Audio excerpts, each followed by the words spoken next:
Le Norfund, l'institution norvégienne de financement du développement créée par le Storting norvégien en 1997 et détenue par le ministère norvégien des Affaires étrangères, lance ses activités à Abidjan en Côte d'Ivoire.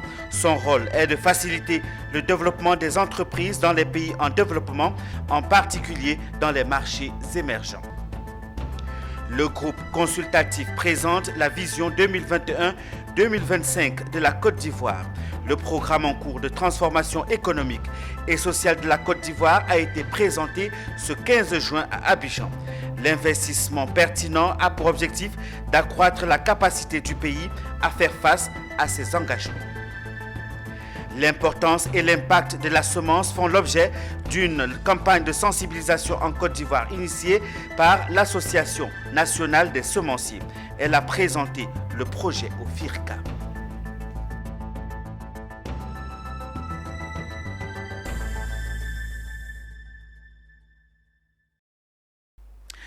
Voilà pour le sommaire de cette édition. Madame, Monsieur, merci de nous rejoindre dans cette édition complète de l'actualité sur Business 24. Norfund, le fonds d'investissement norvégien dédié au financement des secteurs privés dans les pays en développement, a lancé ses activités en Côte d'Ivoire. Son objectif, créer des emplois durables et améliorer les conditions de vie des populations locales en investissant dans plusieurs domaines d'activité, notamment l'agriculture. La cérémonie de lancement s'est tenue ce mercredi 15 juin en présence de l'ambassadeur adjoint de la Norvège en Côte d'Ivoire. Les détails avec Zénab Dosso et Tima Traoré. L'épineuse question du financement des entreprises, notamment des petites et moyennes entreprises, continue de faire couler l'encre. Le fonds d'investissement norvégien Norfund vient non pas pour résoudre le problème, mais pour apporter à l'écosystème financier un appui pour approfondir le dispositif de financement. En plus du financement, le fonds apporte une assistance non commerciale aux entreprises à travers l'octroi d'une enveloppe d'assistance technique. Aussi, un accompagnement des PME africaines dans leur croissance à travers le financement à long terme via deux instruments, la prise de répartition en fonds propres et les prêts commerciaux. Plusieurs domaines sont concernés par le projet, entre autres le secteur des énergies renouvelables, ainsi que l'agroalimentaire qui occupe une place de choix. Une action accompagnée par le gouvernement norvégien. C'est un symbole, on peut dire, pour l'importance de Côte d'Ivoire pour nous au Norfund. Notre attente, c'est vraiment d'établir un portefeuille des entreprises dans tous les domaines dont je viens de parler et de vraiment être une force d'établir une continuer à développer le base des entreprises ici en Côte d'Ivoire. Ils sont venus nombreux prendre part à cette cérémonie de lancement des activités de Norfund. Les acteurs économiques y accordent un intérêt particulier, surtout quand il s'agit de l'agriculture et du rehaussement de l'économie ivoirienne à travers le secteur privé. L'agriculture. Donc je pense que c'est un des segments qu'ils ont visés et pour nous c'est une joie en fait. Parce qu'on doit aller vers une agriculture beaucoup plus moderne, beaucoup plus résiliente, une agriculture aujourd'hui qui exporte en fait vers la transformation. Vous avez dû noter par rapport aux échanges que les entreprises n'ont pas uniquement besoin de financement, elles ont surtout souvent besoin d'être accompagnées, besoin d'être accompagnées dans leur processus, accompagnées dans leur gouvernance. Le fonds d'investissement norvégien Norfund a pour mission de créer des emplois durables et d'améliorer les conditions de vie des populations locales en investissant dans les entreprises qui favorisent le développement durable. Depuis 4 ans, son bureau est installé en Afrique de l'Ouest et dirigé par Nanan Winful. À ce jour, le portefeuille engagé de Norfund s'élève à 3,1 milliards en Afrique subsaharienne, en Asie du Sud-Ouest et en Amérique centrale. Le programme en cours de transformation économique et sociale de la Côte d'Ivoire a été présenté ce 15 juin à Abidjan à l'occasion des assises du groupe consultatif du Plan national de développement PND 2021-2025. L'objectif principal de ce rendez-vous est de mobiliser les financements extérieurs publics et privés nécessaires à la mise en œuvre de ce PND qui requiert un niveau d'investissement de 59 000 milliards de francs CFA. Voyons tout cela avec Walter Kofi et Marius Seri. Toute la stratégie du gouvernement ivoirien pour atteindre les objectifs de croissance et de développement du pays ont été présentées ce 15 juin, jour J de la rencontre du groupe consultatif du Plan national de développement PND 2021-2025. Un rendez-vous important auquel a été convié partenaires et secteurs privés qui devaient s'imprégner du contenu du PND et des opportunités d'investissement des secteurs porteurs de croissance. Il s'agissait plus concrètement d'inciter le secteur privé à financer le PND à hauteur de 43 646 milliards de francs CFA, représentant 75% de l'investissement total. Sur les investissements attendus du secteur privé, Jean-Marie Aka, président de la Confédération générale des entreprises de Côte d'Ivoire, CGC, a interpellé les acteurs du privé à faire le nécessaire. Les nombreuses réformes contenues dans ce document, qui touchent différents domaines, de l'environnement des affaires à l'amélioration de la gouvernance, de la compétitivité au financement des entreprises et des PME en particulier, devraient développer le secteur privé et créer les champions nationaux capables d'accélérer le développement de la Côte d'Ivoire. C'est la raison pour laquelle le secteur privé s'est engagé dans un partenariat avec le gouvernement pour la mise en œuvre du PND et appelle la communauté internationale, en particulier les partenaires financiers, à soutenir les efforts du gouvernement en apportant les financements extérieurs complémentaires nécessaires. Le secteur privé ivoirien est quant à lui prêt à apporter sa part et reste ouvert aux investisseurs étrangers pour exploiter les multiples opportunités d'affaires qu'offre la Côte d'Ivoire. Représentant le président de la République à ses assises, le vice-président Thiemoko Mélié a dressé un bilan des deux précédents PND ayant propulsé la Côte d'Ivoire dans le rang des pays avec l'un des meilleurs taux de croissance au niveau mondial. Il a ensuite affiché l'objectif global de ce plan, celui d'hisser la Côte d'Ivoire à l'horizon 2030 au rang des pays à revenus intermédiaires de la tranche supérieure.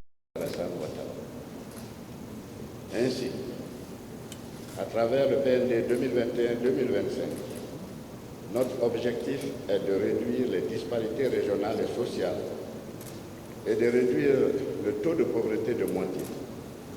La Côte d'Ivoire ambitionne de devenir une économie à revenus intermédiaires de la tranche supérieure d'ici 2030.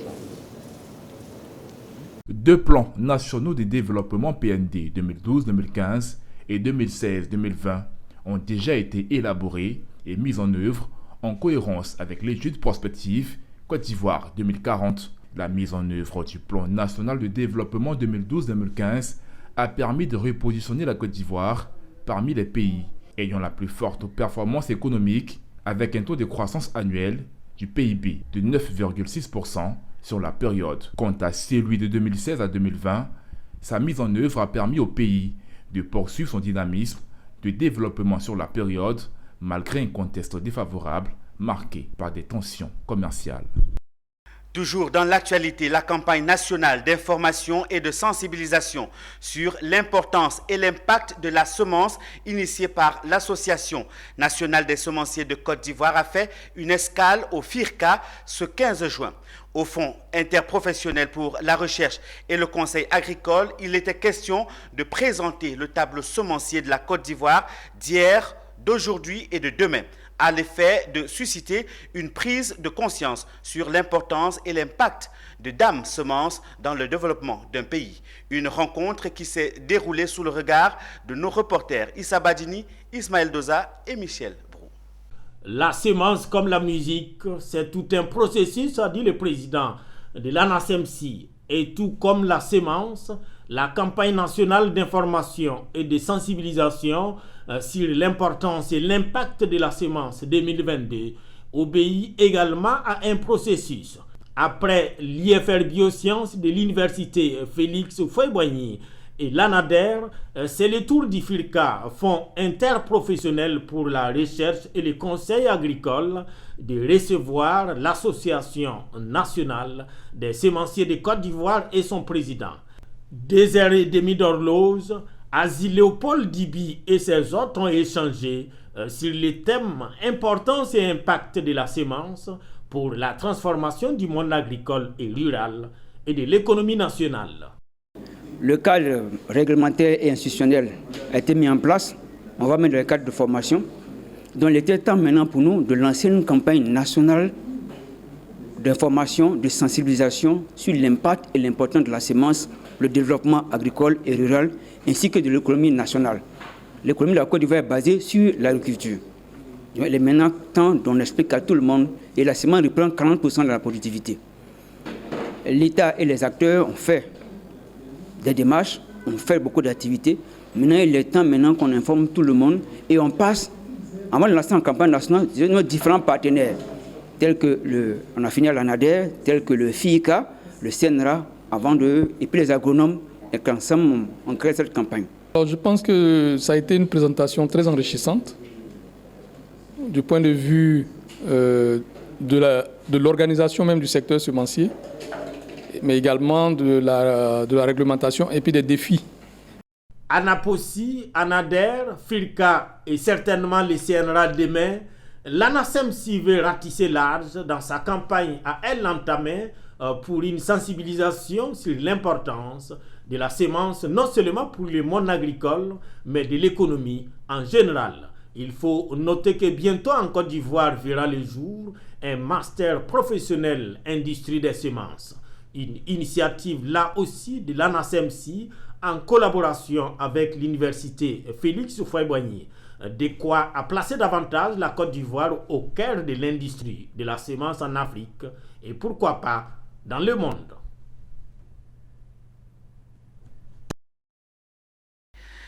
C'est désormais une tradition au Burida. Chaque trimestre, la direction fait le point sur les activités et sur les actualités de l'institution.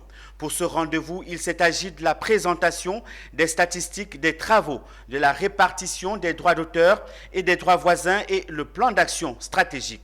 Tout ceci dans un objectif de respecter les droits d'auteur et encourager la créativité, comme nous le présentent ici Zénab Dosso et Richard Akeke.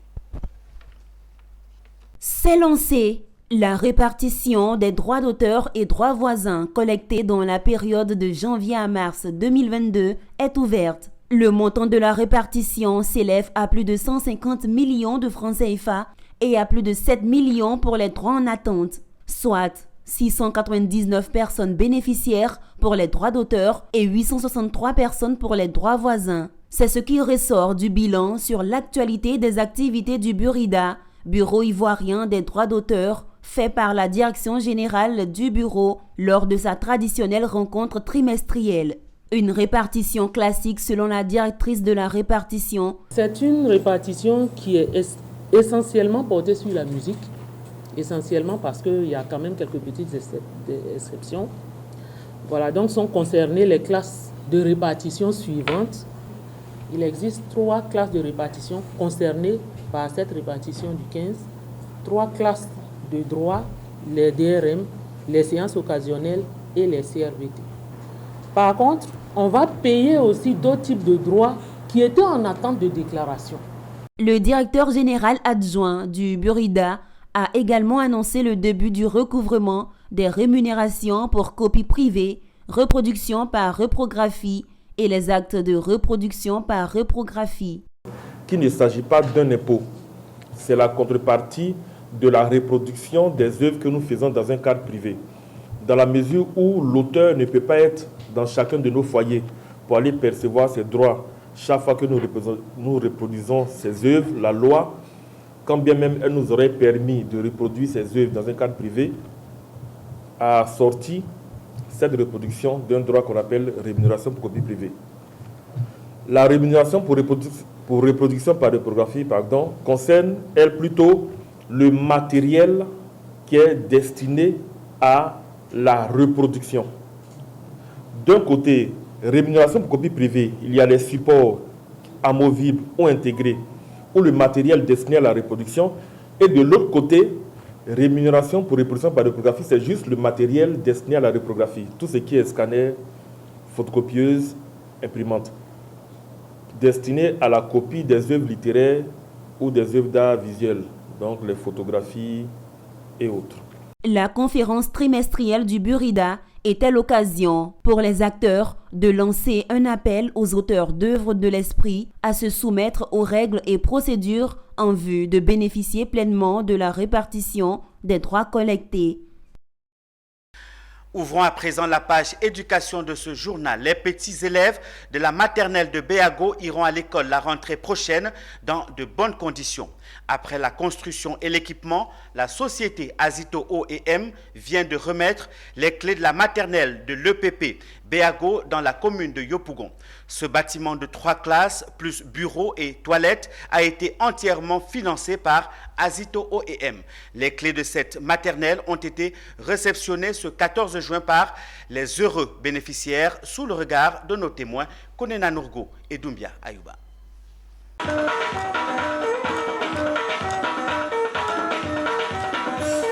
Une nouvelle école maternelle composée de bâtiments de 3 classes plus bureaux et toilettes et équipée du matériel didactique et de jeux. C'est le don de la société Azito O&M à l'EPP Béago dans la commune de Yopougon. Après avoir entièrement financé les travaux de construction des infrastructures, la société remet ce jour les clés du bâtiment aux bénéficiaires. La maternelle pourra ainsi recevoir ses premiers pensionnaires dès la rentrée prochaine. Une action qui vise, selon le directeur général, à lutter contre l'analphabétisme. Azito O&M est une entreprise productrice d'électricité.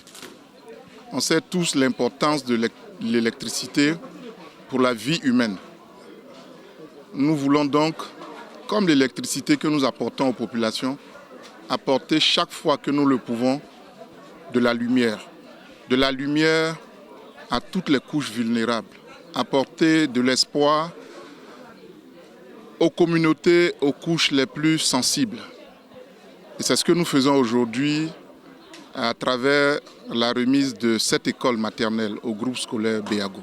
Azito O&M n'en est pas à sa première action dans cette école. Déjà en 2013, la société avait offert à l'EPP Béago 2 bâtiments de 3 classes et bureaux chacun. Puis en 2017, elle avait doté l'école d'une clôture de sécurité.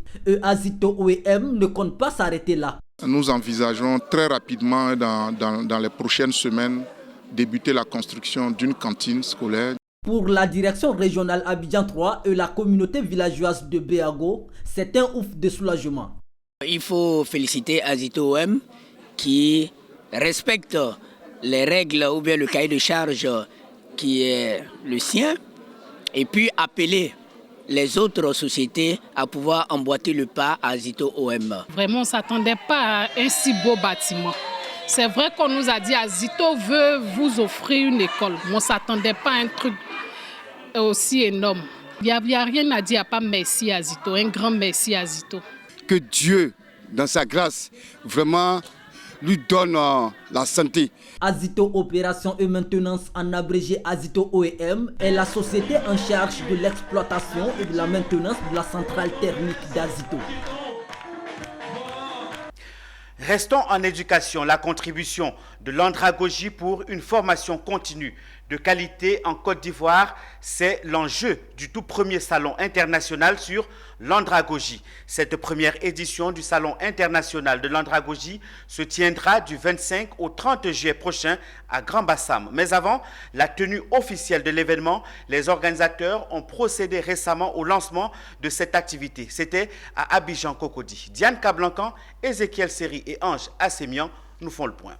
Se définissant comme étant l'ensemble des techniques susceptibles d'amener à la connaissance, d'éduquer, de former des apprentis et des travailleurs, l'andragogie sera au cœur d'un salon international à Abidjan. Le premier salon sur l'andragogie se tiendra du 25 au 30 juillet 2022 dans la ville historique de Grand-Bassam, avec pour enjeu la contribution de l'andragogie pour une formation continue de qualité en Côte d'Ivoire.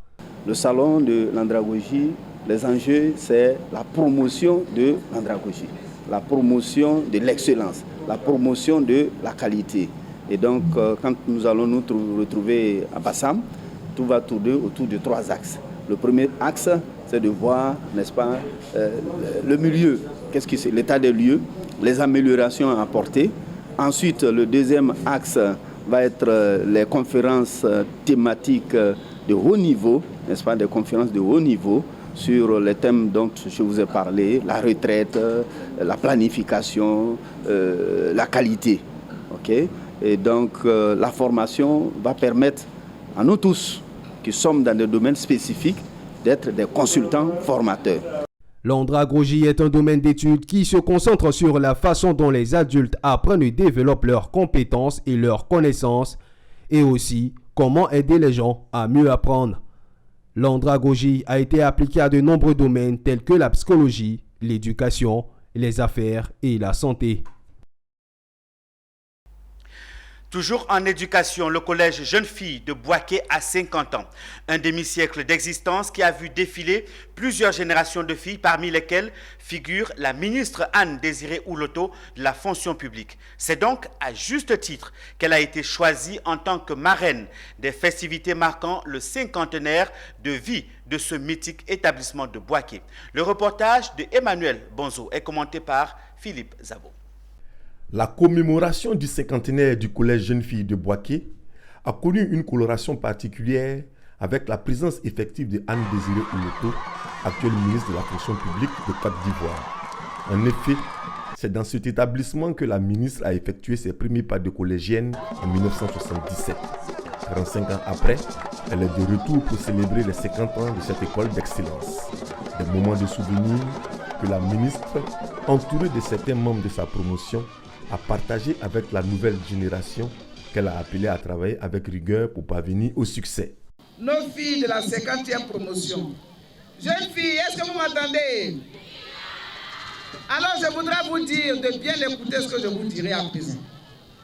En tant que femme et mère, en tant que devancière, je vous le dis tout net, nos sociétés et le monde ont besoin que la femme soit exemplaire. En tout, qu'elle soit exemplaire partout. Elle doit gagner sa vie grâce à son travail et mériter de ses efforts. L'égalité des chances pour laquelle le gouvernement agit tant chaque jour est à ce prix. Durant ce demi-siècle d'existence, le collège Jeune Fille de Boaké a contribué à l'éducation et à la formation d'un grand nombre d'élèves, aujourd'hui haut cadre dans le pays, à l'image de la marraine de la cérémonie, la ministre Anne Désiré Ouloto. Malgré cette renommée et malgré les efforts du personnel enseignant et encadreur, l'établissement a quelque peu perdu de sa superbe. Aussi, l'établissement est-il confronté à de nouveaux défis, ceux d'une société en pleine mutation, impactant négativement les résultats scolaires ces dernières années. 25 membres du personnel et d'encadrement ont été décorés. Pour cette étape de la cérémonie, la marraine avait à ses côtés la ministre Mariétou Koné de l'Éducation nationale et de l'alphabétisation. Chers élèves, vous avez à vos côtés aujourd'hui de véritables modèles que je vous invite à suivre désormais. À ces festivités, la ministre Anne Ouloto a fait plusieurs dons en matériel, notamment des ordinateurs, des imprimantes, un photocopieur, un vidéoprojecteur, des bureaux, des chaises, des splits et du matériel de sonorisation pour un coût global d'environ 5 millions de francs CFA. Terminons avec l'éducation. Le deuxième bâtiment de 3 salles de classe de l'EPP Zogle, longtemps attendu, vient d'être livré. Cette œuvre est l'initiative du maire Léman André Narcisse de la commune de Benouillé. Cette infrastructure vient mettre fin à une décennie de souffrance des écoliers, enseignants et parents du village. Théodore Kanga. L'école primaire publique du village de Zogle vient de s'enrichir d'un nouveau bâtiment de 3 classes entièrement équipé en table-banc. Cet édifice vient combler le déficit en salle de classe depuis des décennies. Auparavant, l'école de Zogle ne remplissait pas les conditions requises pour un meilleur apprentissage. Avec ce nouveau bâtiment de 3 salles de classe équipées en table-banc, le calvaire depuis plusieurs années est désormais un vieux souvenir. La construction de cet édifice est l'œuvre de la municipalité de Benouien, avec à sa tête le maire Méman Nassis André. Nous sommes ici aujourd'hui pour, la remise officielle du 2e bâtiment de l'EPP de Zogle. Et c'est la matérialisation de notre engagement qui est de faire en sorte que nous renforcions les infrastructures éducatives dans notre commune. Parce que sans infrastructures adéquates, il serait difficile, n'est-ce pas, d'obtenir de bons résultats de la part du corps enseignant. Nous sommes très contents. La population de Zogle est très contente. Nous sommes contents parce que avant nos enfants fréquentaient sur un bâtiment sur Apatam. Et aujourd'hui, nous avons vu un joli bâtiment comme ça. L'autorité préfectorale a procédé à la coupure du ruban qui symbolise la remise officielle de cette infrastructure scolaire.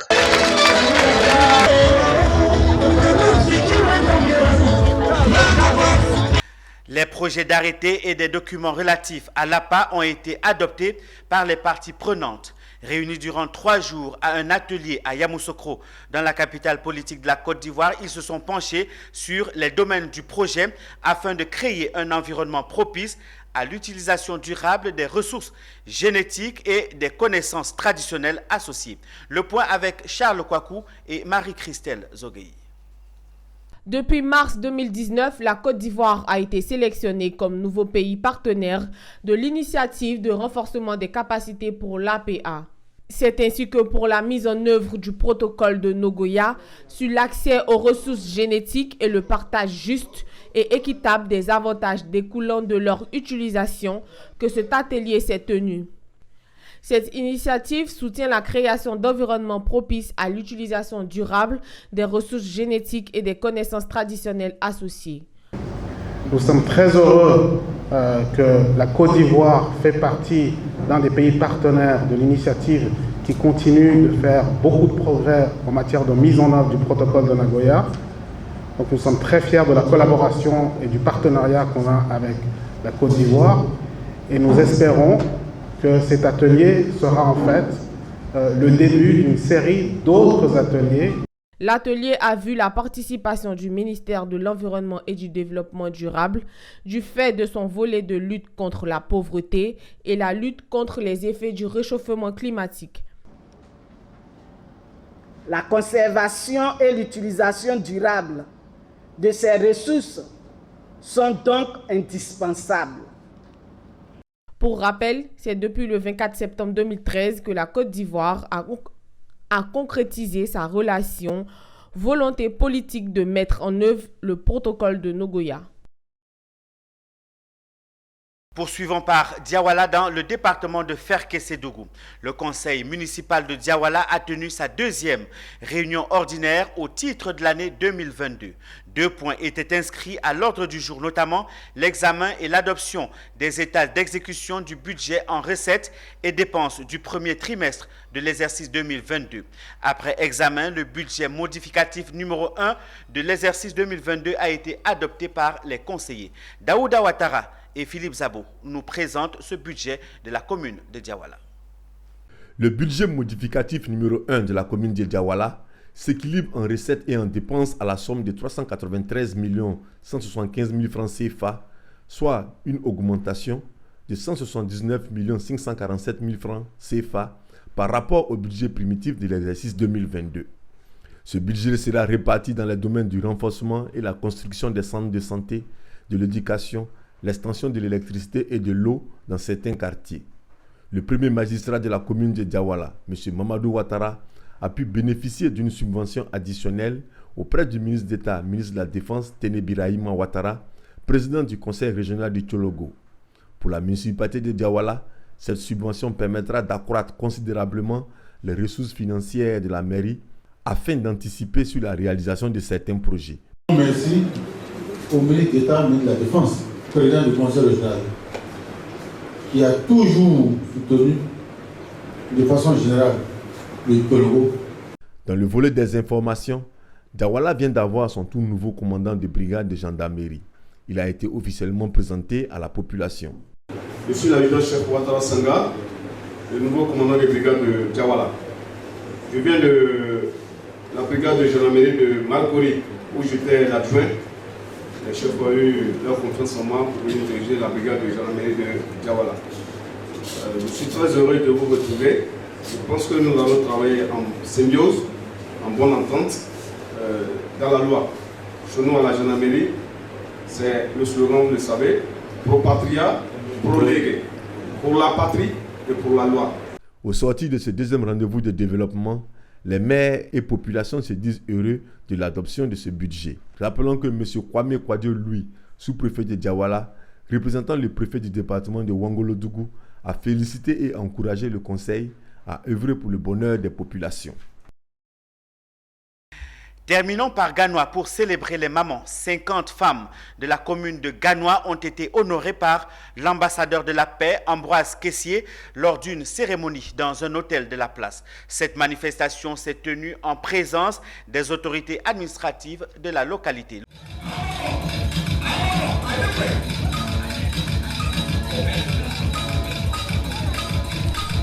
Vêtues de leurs plus beaux habits, les femmes de la région du Go ont été honorées par l'ambassadeur de la paix, Ambroise Kessié. Cette action s'inscrivait dans le cadre de la célébration de la fête des mères. La manifestation s'est tenue en présence de Roland Richard Dirabou, directeur régional de la femme, de la famille et de l'enfant du Go. Et le ministère, je peux vous dire, a beaucoup de projets pour les femmes.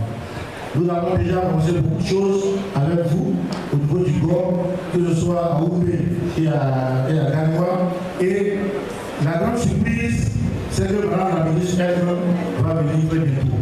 Et là, justifiant le sens de cette célébration de la fête des mères décalée, le représentant résident de l'ONG Chantry Garden Medical Foundation a noté que ce geste est une reconnaissance aux femmes pour leurs efforts constants. Quant à l'ambassadeur Ambroise Kessié, tout en se réjouissant des actions qui sont menées dans le Go en faveur de la gente féminine, il a indiqué que la femme est un maillon essentiel dans la vie d'un peuple et qu'il épaulera les femmes de cette localité.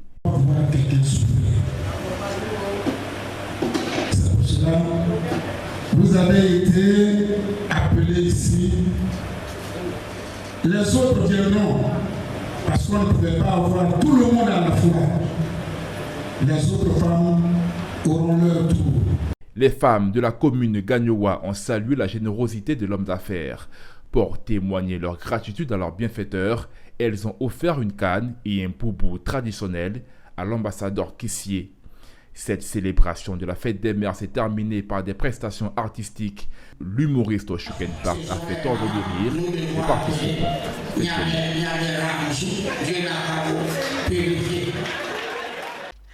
C'est la fin de cette édition. Merci à toute l'équipe de la technique, de la rédaction et à vous de nous avoir suivis.